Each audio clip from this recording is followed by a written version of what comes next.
to kick things off, I'm actually really impressed that you all are here. By show of hands, how many of you know it's actually 70 degrees outside? Actually, there weren't that many hands, so I hope you stick around. But I appreciate that you're here, even though it's beautiful outside. So we're going to be talking about the basics of search engine optimization today, and really getting into an overview on what SEO is, and also trying to tackle some of the myths that you see around SEO as well. Before we jump into that, my company, Igniting Business, we do web design, SEO, and marketing for small businesses specifically. That's my little shameless plug there for us, and that's all I'm going to cover. As far as the session overview, we'll talk through why is SEO important, what is black hat versus white hat SEO, the two approaches for SEO, the core components of SEO, and then if we have some time at the end, we'll talk through evaluating an SEO company. Now, here's the deal. As far as questions, a lot of presentations go through the entire presentation and save time at the very end for questions. That does not work well with SEO. That does not work well for this presentation. So as you have questions as we go, just raise your hand and we'll answer those questions and tackle them as you go, because all of this tends to build on itself. So I want to answer those questions as we go. If there's a question that comes up that we answer later in a slide, I may say, hey, I'm going to answer that in 5 minutes on this slide. That's totally fine. But please do interrupt me with questions if anything is unclear or you want to talk through any specific cases.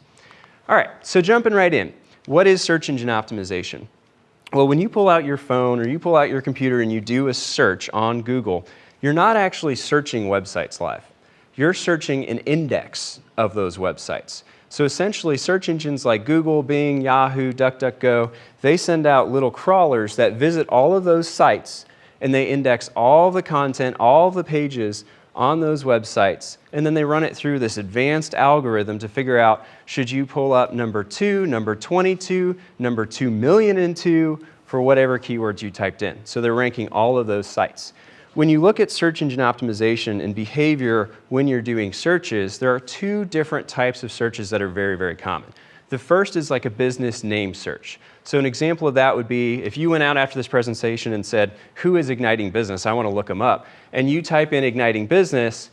I don't know if you can see this up here, but just the keywords igniting and business, that's nothing unique. We didn't come up with a unique word like Uber. So that's pretty common words. That pulls 247 million results that Google thinks is relevant for the keywords igniting business.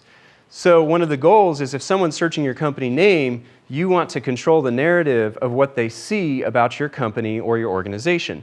So that's a business name search. And to be honest, that's the easier one to rank for. It's actually easier to rank for your company name or your personal name.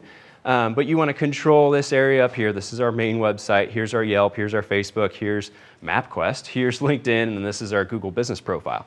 So you want to dominate the results for your business name search. But the second type of search that is far more common is a keyword search. And the way a keyword search goes is someone might not know your company name. They're looking for a product. They're looking for a solution or a service provider. So instead of typing in your company name, let's say they type in Power Line Guard. This is one of our clients. They sell line guards and pole guards for power utility companies. So it's really important for them that if someone types in Power Line Guard or Guard for Power Lines, that they rank for those keywords. And there's their website. Here's some people also ask questions. Here's some videos. So it's very, very important to rank both for your business name search and a keyword search. So that's the first two types of searches. So why is it important ultimately to rank? Well, it used to be, if we had a good conversation in this meeting, in this networking event, we talked back and forth, and you got a good impression of me, I could hand you my business card and my flyer, and you might actually call me afterwards, and we could potentially do business. But here's the deal with that. The web has changed how we do business. Now, if you get that business card and you're kind of interested in the services we provide, you turn to the web first to say, okay, let's get a little bit more detail. Or, yeah, they sounded great, but what do their reviews say online? So people are now going back to their computers to do searches to find out, are they relevant? Do they have good reviews online? Are they someone that I think is credible? But ultimately, SEO is also important because you want to generate leads for your business. And since everyone's turning to those search engines, that's the prime first step. You want to show up, you want to get them to your website, you want them to fill out a contact form, buy a product online, whatever the case may be. So generating leads and ultimately credibility checks. That's why SEO is important. All right, so jumping into SEO, there's really two different approaches for SEO overall. Google actually publishes some guidelines where they say what's against the rules and what they don't want you to do. They don't say what to do, but they tell you what not to do. And there's two approaches to SEO, and one we would call black hat SEO and one we call white hat SEO. Google makes tons and tons of different changes every single, I would say, week, but it's actually now down to multiple per day in terms of the Google algorithm. They actually confirmed in 2020 there were over 3,000 changes in 2020 alone that Google made to how they run their search algorithm. Over 3,000 changes, which is just an astronomical number. So black hat SEO is really just focusing on what did they immediately change right here, how can I manipulate the system to get quick gains, and that might work really well, but then you fade off over time as they roll out another change. So white hat SEO is ultimately focused on a long-term strategy. You're focusing on strong content, your credible links building, and ultimately optimizing your full web presence. So both can get you results, but this one is setting you up a little bit for the long term, a little bit better, and that's what we're going to talk through today. So with SEO, even though there are hundreds, if not thousands of factors that Google considers when they're figuring out where should you rank versus a competitor, or if you're searching for coffee shop near me, when they're calculating who should pull up number 2, 3, 4, and so on and so forth, all those factors that they consider boil down into three areas. And I will say, this slide, if you remember nothing else from this presentation, this is the most important. So write it down, take a picture of it, because if your SEO strategy only focuses on one of these areas and not all three, you will not have good results. And I'll throw out there too, if you outsource your SEO to another company and they focus on only one or two of these areas, you will not have good results either. So the three areas that it breaks down into is website structure, your content, and your site credibility. And we'll go into what each of those are and what they look like. So the very first one is website structure. When people think about SEO that are unfamiliar with SEO, a lot of times you jump to the conclusion or jump to SEO is just the behind the scenes, the coding. It's super advanced, super hard, super technical. It's all about the structure of the website. That is part of it, but it's only the website structure. It's only one of those three core areas. So when we look at website structure, things like what domain name you pick, are your URLs structured properly? Are they super long? They have index.php question mark equals 234, and so on and so forth, or are they informative and spaced out with dashes between them with your keywords? Those types of things matter. Those technical details do matter to where you pull up for search engine optimization.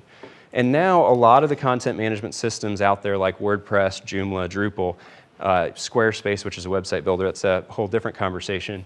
A lot of those systems will have some elements that will help you with these, which is really nice. But again, it's a piece of the puzzle. If we look more at website structure, there's quite a few other elements. I've listed them out here, and we'll talk through just a couple. But if we look at your, just talking through this, if we look at things like your sitemap, that is structuring out, it's a technical file that can be created that says these are all the pages on your website, and here's the relative importance. All of these elements are ultimately helpful for search engines to understand your website, what they're about, and how credible your site is. If we jump into any of these, so for example, page speed, you might think if I have a small business, there's no way I can keep up on every single one of these items. There's just no way I can compete against the larger companies. But it's actually a little bit of the opposite. Because if you need to go in and make a tweak to your website and you're in a large corporation, it is actually much harder to get that done, simply because of red tape. If you find out, hey, I need to jump in and update my content tags, if you're in a large organization, you probably have to get 5, maybe 6 different approvals before you get something changed. Versus if you're a small business and you know, hey, I need to work on my alt tags, for example, it might be one person you talk to, you jump in, you make those changes, and you're done. So SEO gives you an opportunity to actually be able to have a leg up over the larger corporations simply because you can roll it out quickly. So a couple of these, page speed we talked about, ultimately how fast your website loads is now a ranking factor for search engine optimization. So if you notice your website's loading really slow, especially on mobile devices, you will actually not rank as well as websites that are running faster. One that I do want to throw out there, because this is a common mistake, is image alt tags. We love loading websites with these beautiful images, Do we have any construction companies, architects, or engineers in here, by show of hands? None. Sweet, so I can talk bad about them. I'm just kidding. I'm kidding. Architects in particular, it makes sense. They build these beautiful buildings, so they want to show huge images on their website, right? They want to focus on that. It's very hard to convince an architect to include paragraphs of text when they can have pictures that are worth 1,000 words. Well, this is how many words they're worth to Google. Google doesn't have eyes. Google can't understand an image. Literally, that 1,000-word image or that 1,000-word image that means so much to you and I means nothing to Google. Now you can put in place something called alt tags, which tell Google in just a few words what the image is about. That will help out your SEO. But again, we're talking 3 up to maybe 7 words, and that's it. So if you imagine a website that shows all these beautiful images, and maybe you've got a slider with 4 or 5 images, but you've got 1 tiny paragraph of text, that page is never going to rank well in Google. It's not. So it's holding you back. So images are great, but you want to supplement them with text content that Google can read and understand. Does that make sense? Questions so far on the website structure? This is the most complex part of it. Yep. On the alt text on the images, Mhm. are those where you're actually looking at the background of the image itself, and you go to the image properties and add those image tags? Yeah, exactly. So it looks different. It's technically an alt tag attribute, and you can add it into the code. But most content management systems, if you click on the image and hit edit, it will say alt text or alt tag, and you can type it in, and it will add that in the code for you. So Squarespace has that, Wix has it, WordPress has it. So that's what you're looking for. And not only does it help search engines understand the image, alt text was actually invented for screen readers, for individuals who are visually impaired. And their screens would be read to them, and that's how they would understand the images on the page. Yeah, question in the back? So this is a little specific, but I think it can apply in other businesses too. So I run an event type business, and oftentimes I consider when, say I've got a page with 5 images on it, putting keywords like, describing the images with a few words, but then also putting in like Kansas City, and then on the next one instead putting like East Summit, and the next one Overland Park. Yep. Is that a complete just waste of? It's, Doesn't make any sense to do that. That's a great question. So what do we put in our alt tags when we're optimizing those?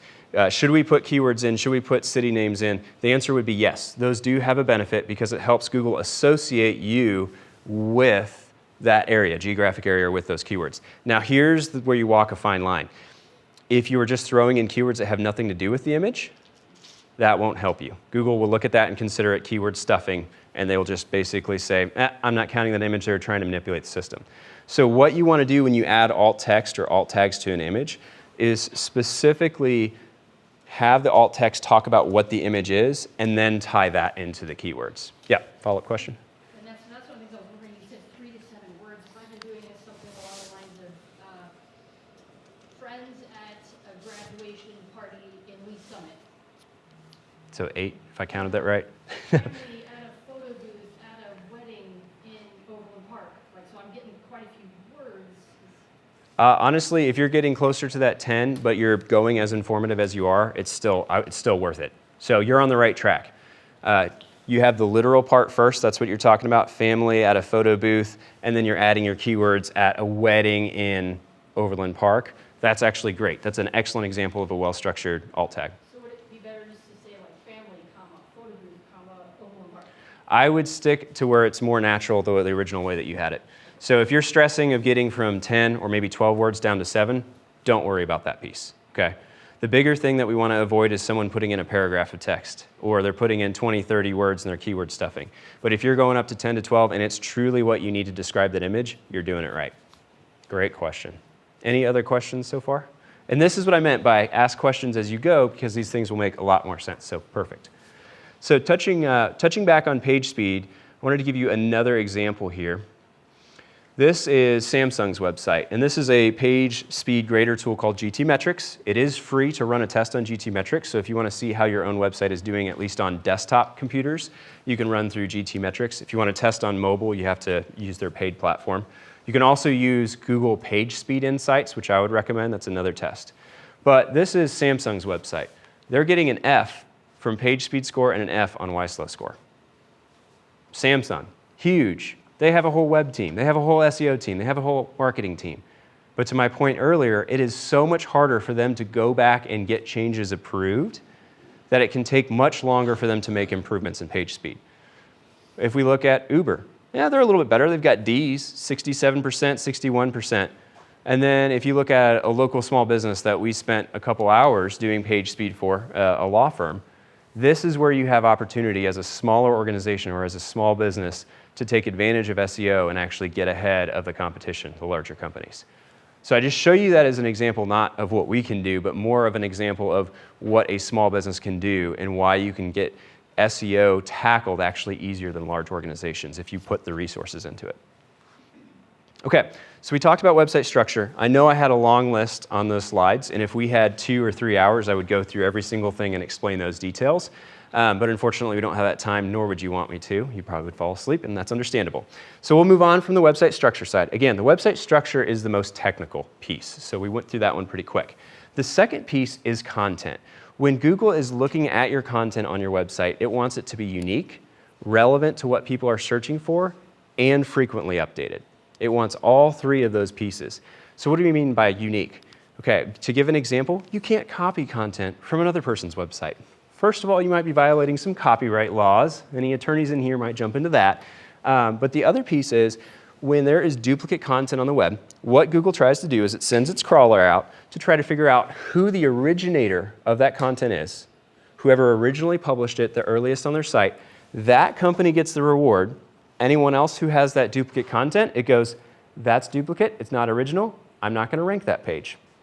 Or I'm going to rank it way lower. So you want your content unique. You do not want to be copying it from somewhere else.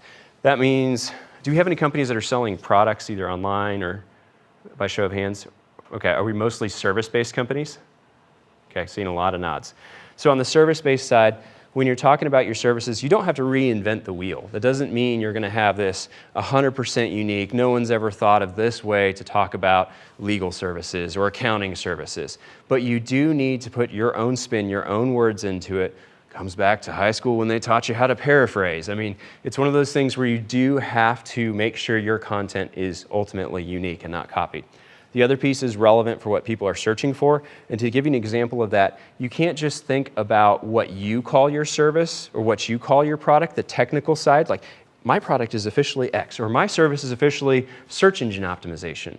Well, if my customers, if my clients don't call it search engine optimization, that doesn't matter because they're not searching for that online. So you have to kind of think like your customer and make sure the way you are writing is for your customer, not your internal team. And then the last piece that's pretty hard is actually frequently updated. And this one's a challenge because how often can you actually go in and update the content on your website without it being absolute pain? We'll talk through that a little bit more. So when we look at content, the very first thing that we recommend companies do is what's called a keyword analysis or key phrase analysis.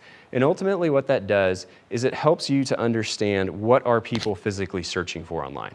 If you're a do-it-yourselfer, you can get a tool like Ahrefs, SEMrush, or even use Google's Keyword Planner. And the Google Keyword Planner is actually free of those 3. And you can go in and look up keywords and phrases and see how many people are searching for those on a monthly basis and how many people are searching locally on a monthly basis versus nationally versus globally. So that gives you an idea of, oh, I wanted to call my service X, but my customers are calling it Y, and they're typing it in far more, so maybe I should be using that phrase. Mm-hmm. What were those 3 companies besides? Yep. Ahrefs, so it's Ahrefs. The next one is SEMrush, SEMrush. Both of those 2 are paid tools. They are better than the Google Keyword Planner. And then the other option is if you work with an SEO company, make sure they're doing this keyword analysis first, because if they're not and they're jumping in and doing all these optimizations, but they don't know what your customers are actually looking for, what they're actually typing in, then they're wasting your time and money. So, but yeah, those are tools that you can use to jump in and see keyword volumes on your own. Great question. Any other questions on the keyword analysis side? So keyword analysis based on cost or organic growth? So the keyword analysis tools, like if you look at those tools, they can show you the volumes that are organically searched, so how many total, And then they can also show you an estimate if you wanted to do pay-per-click advertising, like on Google Ads, Facebook Ads, that type of thing. They'll show you both. If you go the SEO route, you're not paying for any ads. You're not paying every time they click on your searches. But together, when you look at those keyword tools, they combine the total volume together. They're saying how many people search for marketing on a monthly basis. How many people search for that? They'll total it locally and total it globally. Some of those tools, specifically SEMrush and Ahrefs, will show another column that says if you did pay-per-click advertising, it might cost you $3.27 per click. So some of those tools can actually give you that information on the paid side. When you say frequently updated, what do you suggest time-wise would be, monthly, weekly? Yeah, great question. So on the content side, I understand that you can only update like a service page so often, right? You can't just keep reinventing the wheel. Same with a product page, but that's where things like blogging actually can meet that metric. Typically, we recommend that you look at your website and reevaluate your pages every 6 months or so to say which pages need an update. And to jump into that, we can talk about what types of content can you use. And I know I'm skipping a couple slides, but I'll make sure I cover those pieces. So if you're racking your brain going, oh my gosh, I feel like we just spent so much time on this page and now we have to update it again, here's a few different types of content that you can use. So for example, most people immediately think of just the informational, product and service info. Include information on my service, include information on my product. These are other examples. For example, you can have how-to walkthroughs that have to do with your service. You can have frequently asked questions, and I love frequently asked questions. If you have one customer call you and ask questions, whether you're a church, whether you're a service provider, and they ask questions, think about how many more people are typing in those questions online. So if you can take those questions, answer them, turn them into a separate blog post, or answer them on an existing product or service page, that meets that frequently updated metric. So frequently asked questions are amazing. That's one of my favorites. You can also look at discussion type items, feedback, instruction and training, providing like tips and tricks through a blog. That's another way. So for example, we were working with a plumbing client and I wanted to get them to start blogging. And the plumber was like, I'm a plumber. What am I going to talk about on a weekly or a couple times a month basis? I don't think they want the details of that drain. It was a little rancid. So we talked about, well, hey, what are people searching before they're looking for a plumber? Because if you can answer some of those questions, you can show up on Google. So this is a picture of a topic of, can water meters malfunction? There are a lot of people searching for that because they suspect something was wrong with their water meter. So they created a blog post with our guidance, and then that showed up on Google. Can water meters malfunction? Google says there's about 9 million results that are relevant, and they show up number one right here. Ooh, I'm clicking things wrong. They show up number one right here, Brian Ware Plumbing, and they actually show up again here for that topic. Someone saw this answer, clicks to their website, gets the answer, and they go, oh yeah, I learned about that topic. These guys look like they know what they're talking about. Maybe I should give them a call to just come out and check to make sure everything's okay. So that's a way to turn a question into content and use that content to get customers you never would have reached otherwise. Does that answer your question fully? Yeah. All right, awesome. Yeah, definitely listening to your customers is the number one way you can create content and not make it painful.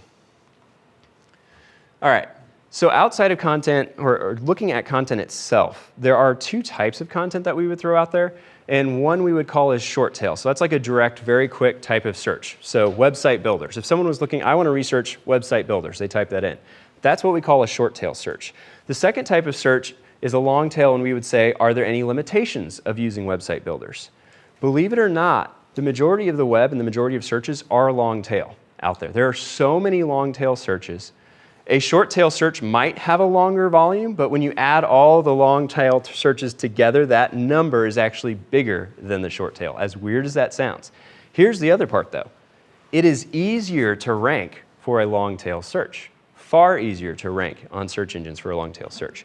So your strategy should have a mix of both. You should focus on the short tail, those important keywords, like if you're a financial planner. Yeah, you want to focus on the keyword financial planner or financial planner lead summit. That makes sense. But you also may want to look into the longer tail keywords that might be, retirement planning when you're X years old, or budgeting for college, those types of a little bit longer tail searches that you can then create content around and bring people to your website. Does that make sense, the difference between short tail and long tail? Questions on that? It's very important to have a strategy on both. Yeah? Are there more people obviously then asking questions of the internet versus just plumber putting in, so they're asking, I need a plumber for XYZ? So it is a mix. There's still a huge volume for someone searching plumber or plumber near me. That's really, really common. But you will also see like them adding on additional qualifiers like affordable plumber or plumber with a specialty or commercial plumber. So you'll see just a mix of those, and you really have to figure out which need do you really meet and how can you optimize for it and go after it. And that's why we say don't just focus on short tail, don't just focus on long tail, focus on a combination of both for your keywords, but make sure they're truly relevant to what you offer and what you can provide. Great question. Other questions on that? Okay, so we've been talking about content, we've been talking about text, we talked a little bit about images, but Google actually looks at your text content, can read it, can understand it, but if you use what they call rich media, they can also give you an award. So let's say you have your paragraphs of text on your page that explain your services, but if you can add images, audio, video, in addition to that, they will actually give you a slight bump. They will give you a slight award or reward for having those additional types of content integrated. Now, you don't want to rely only on that rich media, otherwise you go backwards. So when you're looking at content, make sure you're adding in, do we have a video that's produced about this? Do we already have a video available? Do we have, a podcast that we participated in? Is there any way we can add in infographic, those types of things? Those types of additional rich media content can boost your SEO as well. So for example, here in search engines, I don't know if you saw in that picture earlier when we talked about power line guards, it showed normal website text results, and then there was a little banded area that showed videos. I took a screenshot of just that. There was a section that Google dedicated just to video content. So we wanted to make sure they had some video content available and showed up in that area as well. So Google reserves extra space for sites that are using rich media. So think about how you can integrate audio or video into your website in addition to the text content, because that can boost your SEO. Another piece when it comes to content, and this is becoming more important actually because of the pandemic. With the pandemic, there were a lot of people talking about medical advice that, to be honest, were not necessarily good at giving medical advice, or maybe that wasn't their area of expertise, no matter where you fell with that topic.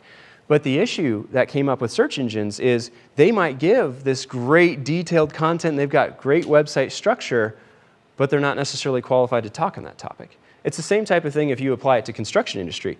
Do you want an electrician who's been working as an electrician for 30 plus years, or do you want content from a DIY person who has rewired their basement once and they wrote a great blog? Which do you want to take advice from? So what Google realized during the pandemic is they need to do a better job at sourcing content from experts. So they started trying to figure out, how do we know who the author of this content is? And are they relevant? Are they qualified to speak on this topic? So one of the big pieces that we're seeing in 2021 and 2022 is showcasing your expertise and the expertise behind the author of that content. And if you're in what we call YMYL, which is your money, your life industries, if you're in health, if you're in finance, safety industries, you absolutely should have the author shown what credentials they have to be speaking on those topics. And it used to be YMYL, that's specifically what Google calls it. It used to only apply to like health, finance, and legal, and now that's expanding out. We've even seen it applying to e-commerce sites where you buy a widget, or an auto shop. Well, it kind of makes sense if you think about it. If someone's talking about brake safety and they don't know what they're talking about, that could actually harm you. So they're trying to associate and understand who really knows and who is knowledgeable about this topic. Yeah? Isn't that really just censoring? To a certain degree, I would say so.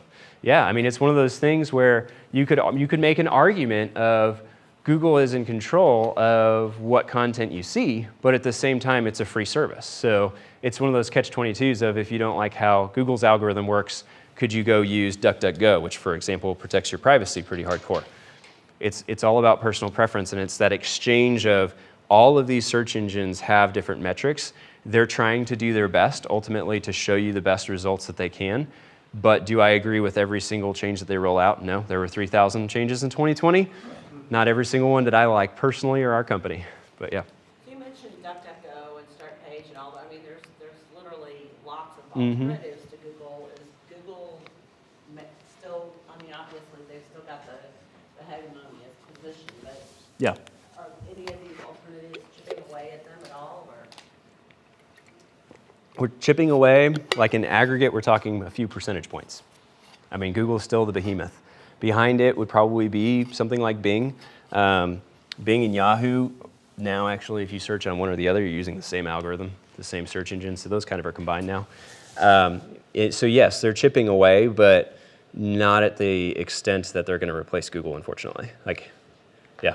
But if you have a personal preference to use a different search engine, by all means, go for it. And you do have to consider this SEO that we're talking through, it is slightly different for different search engines, but the core concepts still apply. So Bing might have an extra factor here or two that they consider that Google doesn't, and vice versa. So great question. But yeah, it's murky waters, like between censorship and free speech and all those types of things. So yeah. All right, so we talked about website structure, we talked about content. The third area that I want to discuss is site credibility. This has nothing to do with your website. Nothing. It doesn't have to do with your website, what's on it, nothing to do with it. It has to do with what other people are saying about your website, what other places online are saying about your website. So the very first one is if you look at your company name, Google will go out and they will look at other profiles on business directory listings, some of the biggest being Google My Business, Yelp, being places for business. They will look and do a check of your name, your address, and your hours, and your phone number, and they want to see that it is literally 100% consistent between them. And they don't just look at those 3 or 4, they look at hundreds of other business directories that you probably never even heard of. And they come back and they give you a boost in terms of your SEO if your details are consistent. The reason they do this is because a lot of companies don't pay attention to these additional directories, and so when you move locations, and now you've got 2 addresses out there, Google goes, okay, is this the same company? Is it a different company? Did they open a second office? Or did they move? I don't know. And if Google says, I don't know, guess what they're going to do? Lower you in those rankings. They're going to keep bringing you down in the rankings. So the information that you have on the web has to be consistent across those platforms so that Google can understand and do their check to say, yep, they opened a second office, and this is the location, this is the name, address, phone, hours, this is consistent. So that's really, really important. Business directory listings in general, I hate them. As an SEO person, I don't like them, that they exist, that you have to worry about them. But at the same time, they are necessary to do that fact checking, and some people use those directories. So I would call them a necessary evil, essentially. You do have to have a presence on those. You do have to have your information consistent. Even if you go, I'm never going to put my information on a business directory listing, ever. So that way I don't have to worry about it. Too bad. They're going to go out, they're going to scrape your site and your information and add a listing by themselves. Your local cable provider, I don't know who you use for cable or for internet, they often will create a listing for you by default. So your information is getting out there whether or not you want it to, and if it's inconsistent, you'll start dropping in rankings. Questions on that? The NAP plus hours. Mm-hmm. So we've actually noticed that. So we have an office here in New Summit, Mhm. and we expanded to an office in Mesa. So our office in Mesa, we're down way on Google, even though, so is that something I gotta contact Google about? How do I fix it? Yeah. That's something I've been trying to figure out. Yeah, so this is important for it. So you need to have both of those locations listed on your website. I would do a location page for each one. Have your name, address, phone, hours consistent on your directory listings. If you don't have a listing on Google Business Profile, Yelp, Bing, get one on each of those for the new location. Probably what's happening right now is Google is in that I don't know phase with your website and understanding that you expanded. I will caution you though, even though that second location is not performing well, the first location can also start dropping in rankings. So opening a second location, a lot of times it's super exciting. You know, this is awesome, we're expanding. But if it's not done right from a multi-location SEO perspective, you don't just harm the new location. It can actually harm your original location as well. So yeah, I would get those listings created, get the location pages. If you go to our blog and our website, there's a resources tab. I would go under the newsletter and subscribe to that. We send out a monthly newsletter that talks about tips like this. and we actually walk through like the Your Money in Your Life, those types of things. I mean, it's a free resource that you can jump into, and I think that would help with some of it. Yep. Yeah. Did I answer your question fully? Yes. Awesome. Excellent. I have hope. Good, good. Yeah, so the next item on here in terms of site credibility is review collection. So this is a hard topic because Amazon has kind of ruined this for us in terms of now when we shop on Amazon, we always look at the reviews. Does anyone in this room not look at reviews when they're on Amazon? Okay. What about if you're just trying to find a new coffee shop and a friend hasn't told you and you're looking for a coffee shop? Do you look at the reviews? By show of hands, how many of you look at the reviews? Okay, besides Jeffrey, no, I'm just kidding. I saw you shaking your head back there. So looking at this, reviews have become more and more important regardless of what industry you're in. It's not just important for a coffee shop. It's not just important for a plumber. It's important for all businesses to have reviews. And it is a direct ranking factor, one that Google has confirmed. They want to see a couple things with your reviews. They want to see ultimately that you have reviews on Google My Business, or it's now called Google Business Profile as of a few months ago. It'll be called something different in a few months from now. They've changed it 6 times since I've been in this industry. But looking at it, you want to collect reviews first and foremost on your Google Business Profile. And there's a couple nuances with it. Don't go out and send a bunch of review requests at once. Google is watching you, and they want to see a steady stream come in. I kid you not, if you go out and you send an email to your customers or to your congregation and say, hey, we need reviews on Google, if they come back and they see you have this big spike in reviews and then it goes down, they'll mark those earlier reviews and the spike as spam and say, you're probably doing something that's sketchy to get those reviews. Even if it's like, I wasn't doing anything, I just asked for reviews all at once. That's not bad, right? So you need to have a steady stream of reviews coming in on Google My Business, and each of those reviews you need to reply to. The good, the bad, the ugly. All of the reviews need a response. Google is tracking every single review.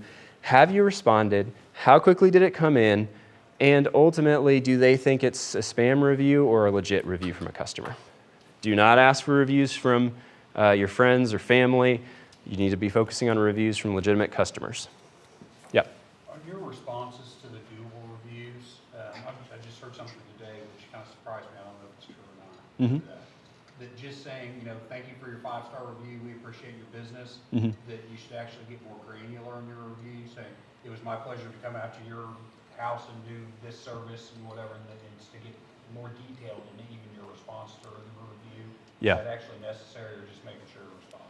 It's first and foremost, make sure you respond. That's like check 1. Check 2 is if you can go more detail, that is better. But be careful, because you don't want to go too far where your customer's like, hey, I didn't want that information out there, right? So for example, an attorney, attorneys in some health industries, you have to be even more careful about what you respond to because you don't want to be giving away patient information. So the short answer is yes, make it more detailed, vary your responses, and go with a more informative response to them. People read those responses, and I will throw out there, your response to a negative review is 10 times more important than your response to a positive review. How you handle a negative review gives you the opportunity to earn new customers, to bring people back to you. There are some studies out there that I've seen that a perfect 5-star rating actually is not as trusted as a 4.7 to 4.9. So I don't know if you saw that slide earlier. We have a 5.0 star rating. So if someone here can go give us like a 4, that would be appreciated. But looking at those reviews, definitely make sure you're responding and make sure the flow is consistent. Don't go up and down. I collected a bunch of reviews 6 months ago, then I didn't do anything. Then over here I collected a bunch of reviews. Don't do that. Try to make it a consistent part of your customer service experience. And do not fret when you get a negative review. It will happen, and it's an opportunity, and that negative review is still helping your SEO, actually. So, great question. Any other questions on the reviews part? All right, so reviews are really, really important. All right, so the next part of building link credibility, or site credibility, is through links. I just stole my own thunder there. So links, every time someone links from their website to your website, it's literally like a handshake in Google's eyes, passing credibility from the linking website to yours. So all other things equal, which they never are all equal, but let's pretend that they were, all other things equal, if you get that link from another relevant site, every keyword that you're pursuing, you will advance in ranking, actually. So it's very important to be building links to your website from other relevant links, because those links, they're that handshake that passes credibility. So when you look at that, a lot of people ask, well, if links are so important, I need to boost my SEO. Can I just buy links? The answer is yes, you can. There are services out there that promise for a grand total of $200, I'll get you 5,000 links. Don't do it. Though it's tempting, don't do it. Google tracks that. Those are link schemes. And not only will it not reward you for it, but it can actually penalize you and put in place what's called a manual penalty that will lower your rankings across the board. So do not buy links. Can you buy them? Yes. Would it be a mistake? Also yes. So the way to get links, you want to make sure you're focusing on an organic method to get links. We'll talk through a couple different strategies. There are two different types of links. There's what we call a follow link and a no follow. This is getting a little technical. You don't really have to worry about this part, but technically there's like a little attribute that can be put into the code that normally when someone just links to you, it's considered a follow, meaning it passes that credibility. It is that handshake. It helps your SEO. Technically, if a site wanted to, they could say, this is a no follow link, meaning someone can click it and it'll take you there, but it won't pass any of the credibility. So I do want to make it clear, there are those two different types of links. Follow links are more important, but don't fret about that too much. Just focus on getting links that are relevant. You'll have a mix of no follow, you'll have a mix of follow. Where do you get links? Directories and associations are a good start. So for example, if you're part of the Lee Summit Chamber, you want to make sure your listing is optimized. It's linking to your page. The link isn't broken. That actually passes credibility. Google sees that link. It sees the page rank that Lee Summit Chamber has, and it gives you a little bit of that pass through. So directories and associations are good, but there's a lot of other ways too, okay? First and foremost, start with great content. Because if you have great content answering people's questions on your website, you will more likely get links to your website, okay? Naturally, that happens. Relevant sites, so if you're in the construction industry and you're part of a bunch of different organizations, again, look for opportunities to get a link from those organizations over to your website. There's no shame, in especially if they mention your company name and there's not a link there, there's no shame to go back and say, hey, you know, we sponsored this event for you all. Would you mind putting a link in place? Now, don't say, please put a link in place because Ben Seidel with Igniting Business said I need it for my SEO. Don't go that route, but go the route of, hey, would you mind? We noticed you mentioned our company. We were happy to sponsor that event, or we love being a part of your organization. But then come at it from the perspective of, if other customers or if people at your site want to find information about us, we want to make it easy. So would you mind adding a link on that page to our website? So focusing on the customer experience. Because ultimately, first and foremost, links are for people to click. And then secondarily, search engines use them to calculate page rank as well. So that's a piece. PR and communications, if you guys are doing something notable at your organization, whether it's a nonprofit or for-profit, when you do something notable and you have those partners in place, those are opportunities to get links from them coming back to your website. And again, all of those links, they build up your credibility and it makes it 10 times easier to rank for whatever your keyword is, okay? Questions on the link side? Okay. Social media. If you go out and you share your blog post on social media, it's not a link, doesn't count. It looks like a link, it works like a link, but it's not a link. The social media platforms put in place no follows for all of those automatically. They don't count for links. However, there is some argument to say that Google watches those social media platforms as a sign of engagement. So if you're getting engagement on social media, that can help out your SEO. If you have consistent name, address, phone, hours on your social media platform, that will help out. But you cannot rely on just social media links.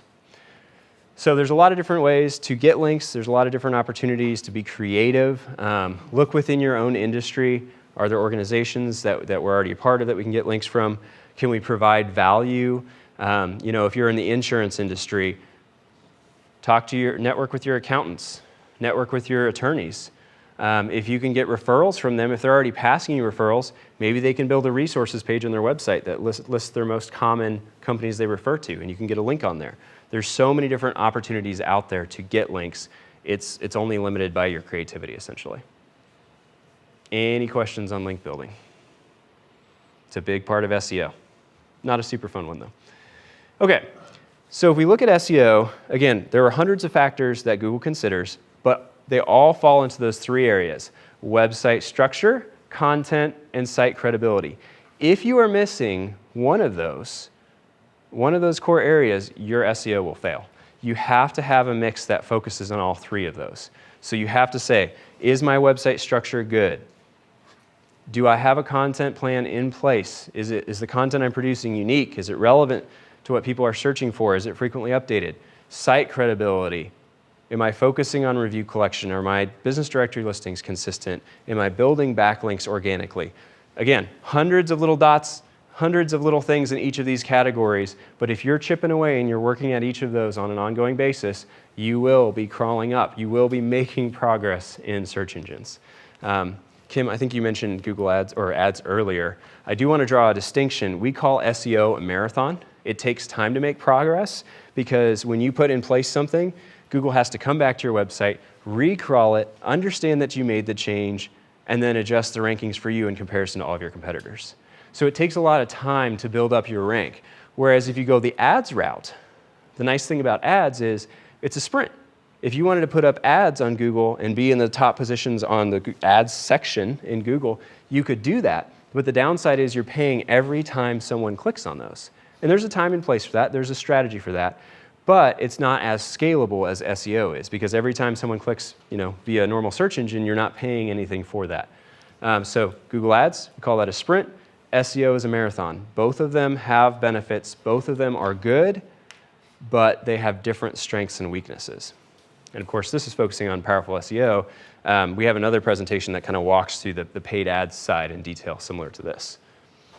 So since we have a little bit of extra time, when we're looking at search engine optimization, if you outsource it to another company, I want to give a little bit of advice because this is a little bit of a soapbox. I've seen so many small businesses pay for SEO that is completely worthless. There are a lot of companies out there that do not know SEO. And one of the problems is people think that if you design a website, if you can design a website, you also know SEO. They are two different disciplines. They're completely different disciplines. Can someone know both web design and SEO? Absolutely, but it's actually very rare. Usually they're stronger in one discipline and the other is ancillary. Also, if you look at that, sometimes you'll say, okay, I had this web designer design a new website for me. It looks fantastic. It works really well. They launch the new website, and then you notice you're getting fewer leads. You're getting fewer people to your website, fewer people filling out contact forms. What happened? The site looks great. It's probably because they didn't do SEO right. Just installing a plugin into the website that has SEO label on it, that doesn't do SEO for you. It gives you a tool to make SEO easier, but that doesn't do it for you. So keep in mind, web designer does not equal SEO. Those are two different industries. We talked about the lag effect already. The other thing that I would caution you to stay away from is the companies that say, oh, we'll get you up to number 1 spot, number 2 spot, number 3 spot in Google within X amount of time frame, but it's this big lump sum of money that you have to pay to get you to today's standards. Could I get you to today's standards? To March 1st, 2022? Yes, but the problem with SEO is as soon as you get to those standards, Google rolls out additional changes. And so from what we've seen, if you outsource your SEO to another company, don't go with this huge lump sum. Instead, look for the opportunities where they're working on your SEO in a smaller amount so that they are able to pivot and make changes on an ongoing basis based on what Google's doing. If you do this huge lump sum amount, you might be happy for a month or two, and then you'll come back and go, hey, what happened? And then that company says, oh, well, they rolled out these new changes. Give me another big lump sum of money. It's taking advantage of companies. The other piece that really drives me crazy is SEO companies act like there's a magic curtain. You write a check, and here's your SEO fee for the month, and you send that check to them, and you don't really know what they're doing. It's like they have a magic curtain. They're like, yeah, we're doing SEO behind the magic curtain. And you ask them, and they say, it's proprietary. What we do for SEO is proprietary. We can't share that information. That's not true. There's nothing proprietary about SEO. Is SEO hard to learn? It is a bit challenging, but you can hands down ask whoever you're working with, what are you actually physically doing? Give me a list of what you worked on for SEO, and they should be able to do it. If they say no, it's proprietary, go a different direction. Okay, sorry, I'm getting on my soapbox here. I'm pretty passionate about this stuff, if you can't tell. But again, I've seen so many companies ripped off. Another piece is tracking and reporting. It comes back to that magic curtain. You should be able to set goals and see tangible tracking and reporting for what progress you're being made. Even if Google's changing all the time, you still should be able to see the progress that they're making through their SEO efforts.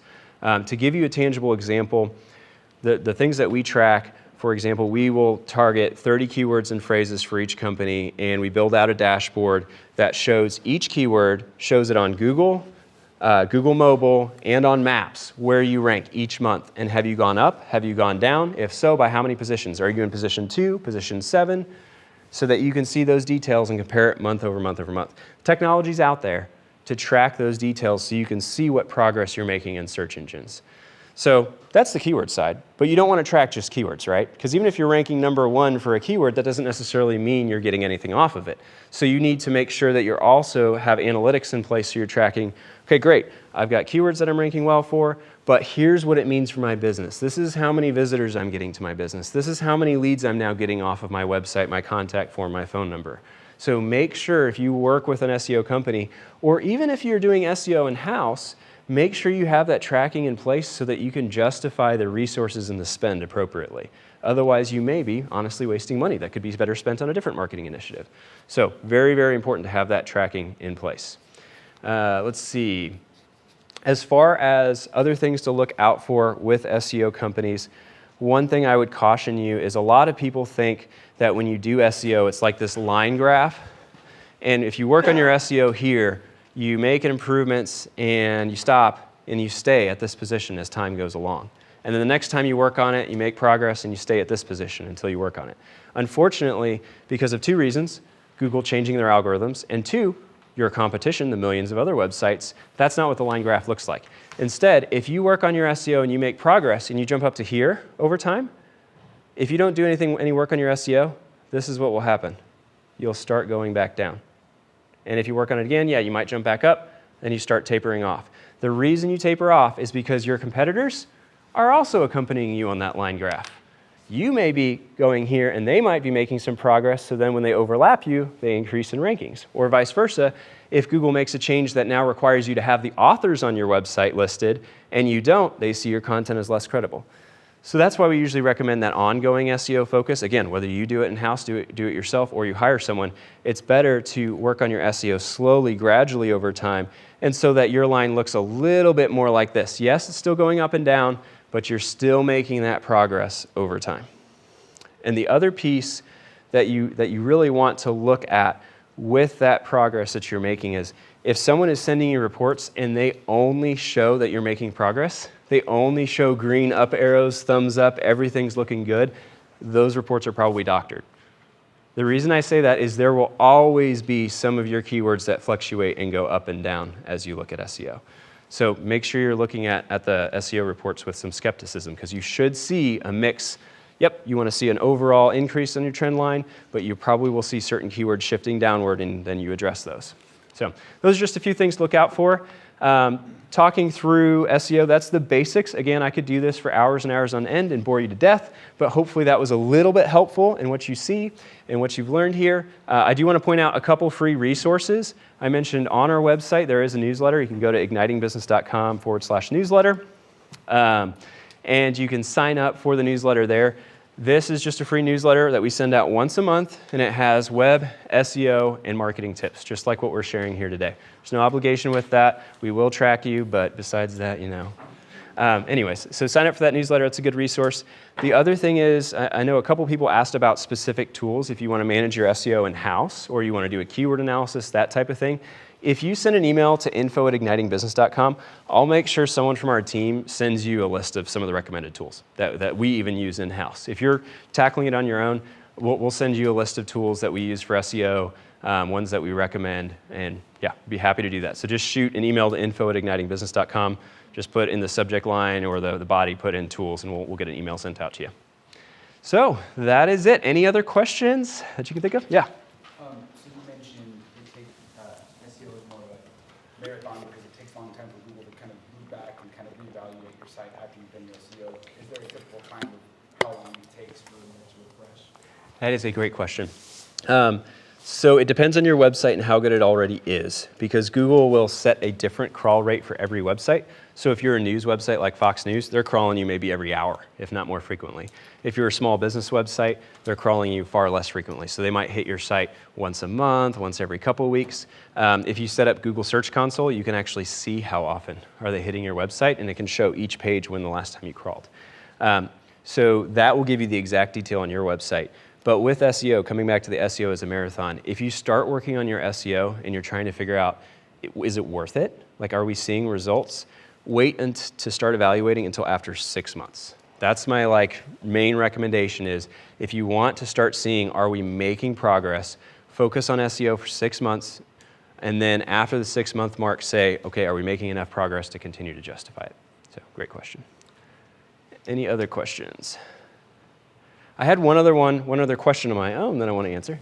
No. With content specifically, when we circle back to content, someone had asked the question of how frequently should I update my content, but I noticed no one asked the question of how long should my content be. Does anyone want to know how long your content should be for these pages?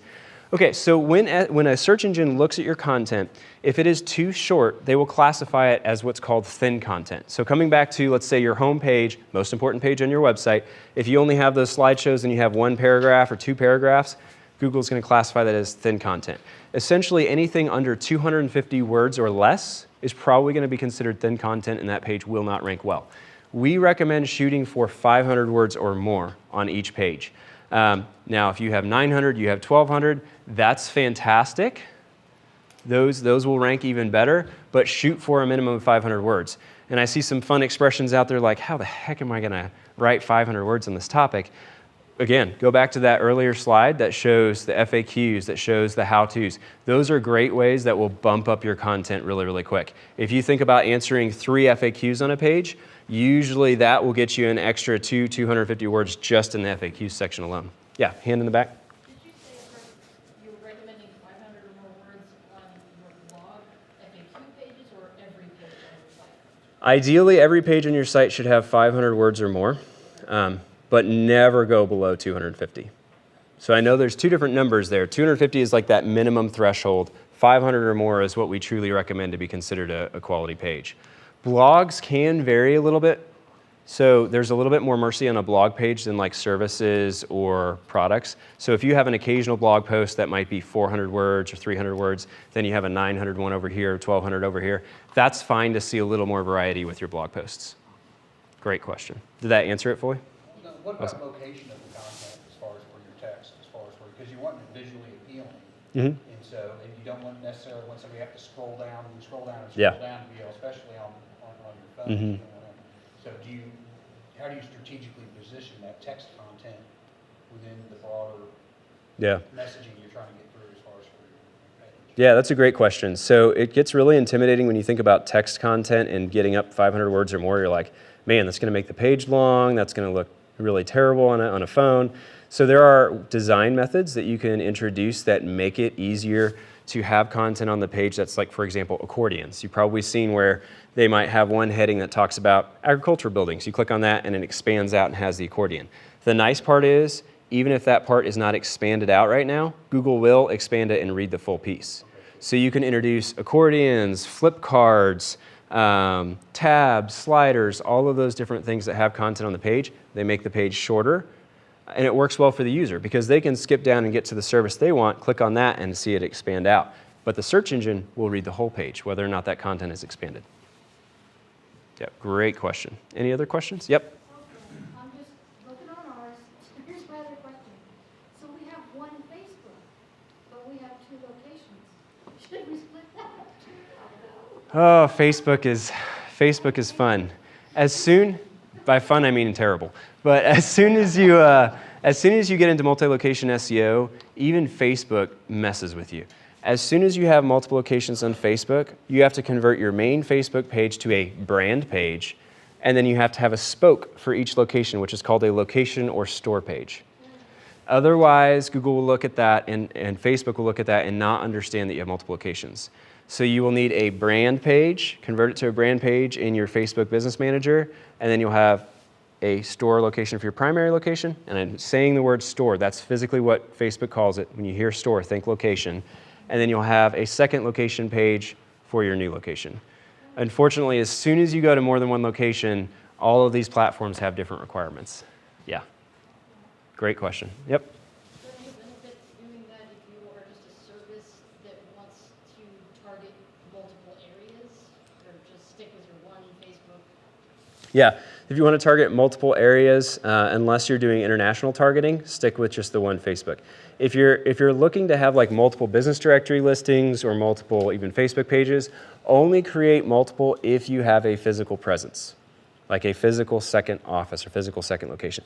A PO box doesn't count, and I will throw this out there. It's gonna be a little bit controversial to a certain degree, but the shared offices or not even just shared offices, co-working space, thank you.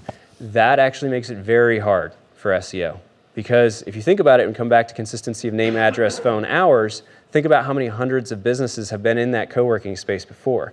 So if you are working within a co-working space, you have to do multiple extra steps to even get Google to fully recognize and consider you and rank you well if you're in a co-working space.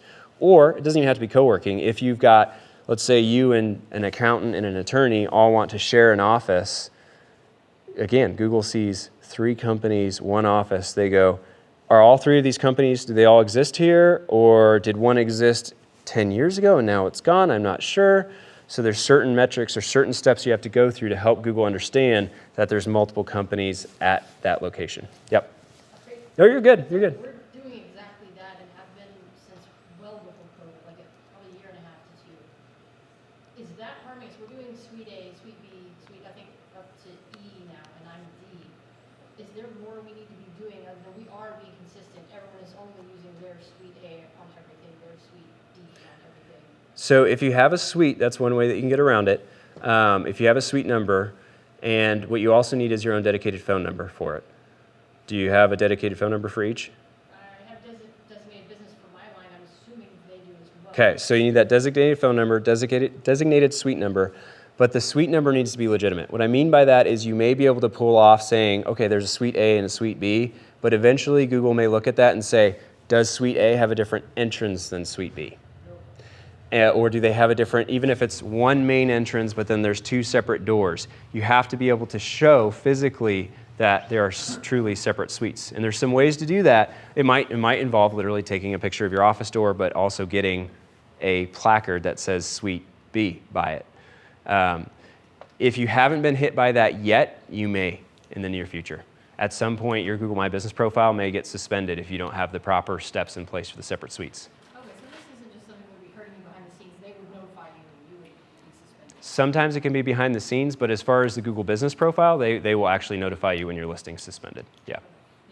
Yeah, great question. Any other questions? This is my favorite part. I love questions, so throw them at me if you have any others. Yeah. I mean, this may be a little bit off topic. What is the, I guess, best way to look at and utilize search loss rank on keywords? To look at and utilize. Search loss rank and keywords? Search, like being able to see have you gained or lost rankings? Well, like on a keyword ad, like we utilize Google Ad Grants and have somebody manage that for our keywords. Yeah. And we're wanting to see how many times that we actually have that keyword, but we don't show up in that search for whether it's page credibility or landing page experience or whatnot. And how do we utilize that as a tool to help us improve what we're showing up? Are you using Google Ads specifically with the Ad grant? grants, 'cause we're Okay. a nonprofit. Yeah, so the ad grants, that'll be different than SEO because the ads only count for the ad area. As soon as your daily budget gets used up, your ads will disappear off the face of the earth until tomorrow when your next ad budget. So every ad budget is divided by 30.4 days, the average number of days in a month. And then if you use up your $10 worth of clicks in that day, your ads disappear until the next day when your ad budget renews. So what I would do is look into whoever's managing your Google Ads account. They should be able to grant you access to the physical Google Ads account. And that will have reporting in there where you can see the details like your impressions, your click-through rate. They'll have additional columns that you can enable on the right-hand side that can show you like your percentage of, what keywords are you actually showing up for, how many times are you showing up in comparison to other competitors, so you can see more of that information. So if someone's managing it for you, there's no reason they can't grant access, so you can jump into those reports. And Google has those reports for free. Yeah, great question. All right. Any other questions? Are we good to wrap up? Yeah. Sorry. Oh, you're good. So we get the majority of our business in a single quarter, which means that's when we get the majority of our reviews. Is that something we should be concerned about? Or? Potentially, yeah. I mean, within 3 months, that's when you get all of your reviews. If you spread them out over 3 months as much as you can, that will allow the most reviews to come through, but I can almost guarantee some of your reviews are probably getting marked as spam. You may be getting more reviews than you realize, but Google may be thinking they're spam. So if you can spread it out even further outside of that 3 months, that would look healthier to Google. That would actually do much better for your SEO if your reviews can be spread out a little bit more even. Google has no common sense. Yes, true. It's still an algorithm at the end of the day. Yeah. Great questions. I think that's it. If you have any other questions, feel free to email me. I'll stick around for a little bit afterwards. But I appreciate it. Thank you so much.